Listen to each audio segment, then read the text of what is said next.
খালি হাতে আসছেন কেন? পশ্চিমবঙ্গে বহু পর্যটক আসেন, ভোটের আগে বহু পরিযায়ী পর্যটক ভোট পাখি আসে, নরেন্দ্র মোদী অমিত শাহরাও আসেন যান ডেলি প্যাসেঞ্জারি করেন। খালি হাতে কেন? বাংলার 1,70,000 কোটি টাকা কেন্দ্রের কাছে পাওনা, মনরেগা 100 দিনের কাজ, বাংলার গরিব মানুষ, এমনকি যে এলাকায় প্রধানমন্ত্রী আসছেন সেখানকারও গরিব মানুষ কাজ করেছেন 100 দিনের, টাকা পাননি। কেন্দ্রীয় সরকার টাকা দেয়নি। 59 লক্ষ জব কার্ড হোল্ডার টাকা দেয়নি, 3,700 কোটি টাকা দেয়নি। মমতা বন্দ্যোপাধ্যায়কে রাজ্যের ভাড়ার থেকে দিতে হয়েছে। আবাসের টাকা 12 লক্ষ দেয়নি, মমতা বন্দ্যোপাধ্যায়কে বাংলার বাড়ি থেকে দিতে হচ্ছে। খালি হাতে আসছেন কেন? শুধু কথা বলতে। আমাদের এই প্রশ্ন দুটো, আর দাবি আরো দুটো। এক, অপারেশন সিন্দুর নিয়ে রাজনৈতিক ফায়দা তোলার জন্য কোন সংকীর্ণ রাজনৈতিক বক্তৃতা করবেন না। অপারেশন সিন্দুর মমতা বন্দ্যোপাধ্যায়ের নির্দেশে সৌজন্য দেখিয়েছে দেশভক্ত দেশপ্রেমিক রাজনৈতিক দল হিসেবে তৃণমূল কংগ্রেস দায়িত্বশীল বিরোধী ভূমিকা পালন করছে। এই সময় আমরা সবাই দেশের পাশে, কেন্দ্র যা করছে আমরা সহমত, কিন্তু আপনারা অপারেশন সিন্দুর এবং জওয়ানদের লড়াই নিয়ে, সেনাবাহিনীর লড়াইকে রাজনৈতিক উদ্দেশ্যে ফায়দা তোলার জন্য কোন রকম রাজনৈতিক প্রচারে ব্যবহার করবেন না। দাবি এক। দুই, দ্বিতীয় দাবি, বাংলার বকেয়া অবিলম্বে বাংলাকে দিন।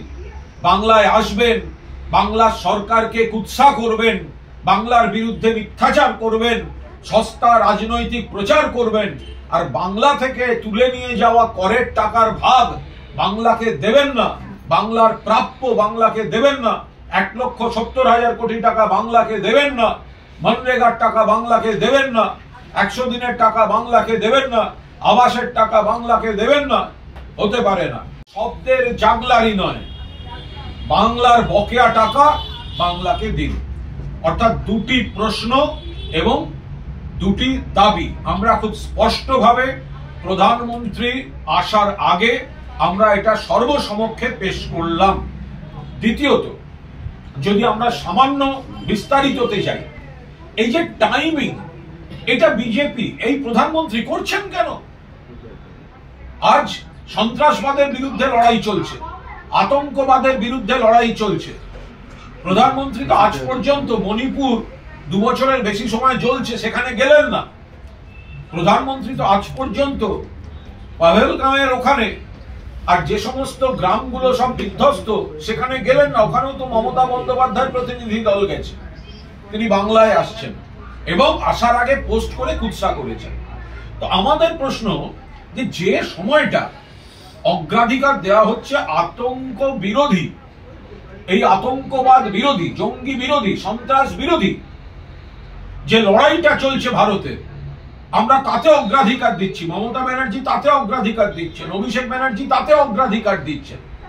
তো তাহলে যখন তৃণমূল কংগ্রেস এত বড় দেশাত্মবোধের পরিচয় দিয়ে রাজনীতির ঊর্ধ্বে উঠে যখন এই সৌজন্যের কর্তব্য, ঐক্যের কর্তব্য, সংহতির কর্তব্য, আতঙ্কবাদের বিরুদ্ধে একতার কর্তব্য পালন করছে, সেই সময় আপনি বাংলায় আসছেন সংকীর্ণ রাজনীতি করতে। এটা কোন টাইমিং? কেন? আমরা বারবার বলছি, যদি আতঙ্কবাদের বিরুদ্ধে লড়াই অগ্রাধিকার হয়, তৃণমূল কংগ্রেস সঙ্গে আছে। আর যদি কুৎসা, বাংলায় এসে বাংলার সরকারের বিরুদ্ধে কুৎসা হয়, তাহলে তার যেটা জবাব, সেটা তার যুক্তি, তথ্য, সেগুলো দিয়ে সেই জবাব সেখানে যাবে। কিন্তু এটা তো একটা বিস্ময়কর ব্যাপার, যখন আমাদের এখানে পহেলগাঁওতে যারা মারা গিয়েছেন তার মধ্যেও পশ্চিমবঙ্গের আছে, আবার যারা সেনা শহীদ হচ্ছে, তার মধ্যেও পশ্চিমবঙ্গ আছে।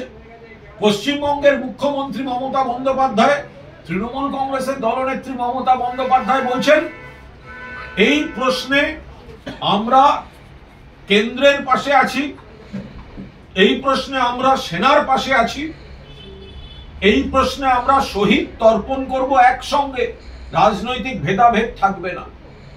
সেই সময় যখন প্রতিনিধি দল বিশ্বব্যাপী সফর করছে, আমাদের সর্বভারতীয় সাধারণ সম্পাদক তিনি রয়েছেন